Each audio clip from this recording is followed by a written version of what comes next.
Welcome to this video on the causes for the French Revolution. Let's look at these causes by organizing them into types. The first type that we need to look at are political causes, or Louis XVI and his problems. Louis XVI came to power in 1774 at the age of 20.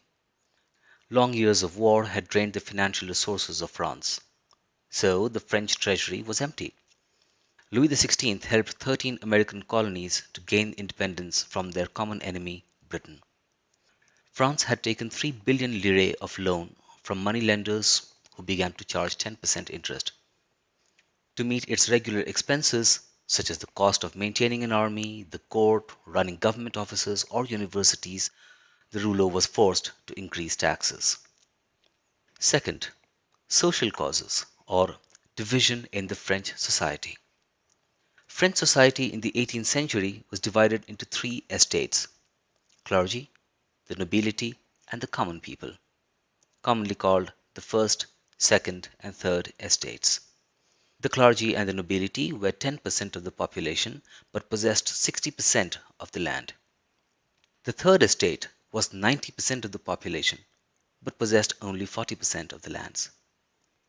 The church collected taxes from the common people, while the clergy and the nobility were exempted from paying tax. Nobles, on the other hand, collected feudal dues from the third estate people. Peasants were obliged to render services to the clergy and nobility whenever called, to work in their houses, their fields, to serve in their armies, or to participate in building roads. Third, economic causes, or the struggle to survive. The population of France rose from 23 million to 28 million in 1789. This led to a rapid increase in the demand for food grains. Production of grains was less because drought or hail reduced the harvest. Most workers were employed as laborers in workshops. Owners of workshops did not increase the wages of laborers either. This led to a subsistence crisis. Basically, there was severe scarcity of food grains, which occurred frequently in France. The fourth cause was the growth of the middle class and the influence from the United States. The 18th century witnessed the emergence of social groups termed the middle class, who earned their wealth through trade and professions. They were strongly influenced by the Declaration of Independence of the United States. They were also influenced by fundamental rights given to the citizens of the USA.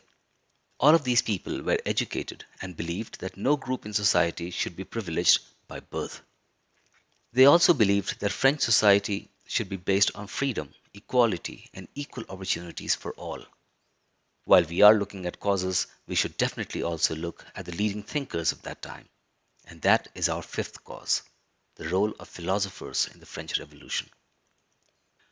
A philosopher called John Locke, in his book called The Two Treatises of Government, criticized the doctrine of the divine and the absolute right of the monarch and nobles.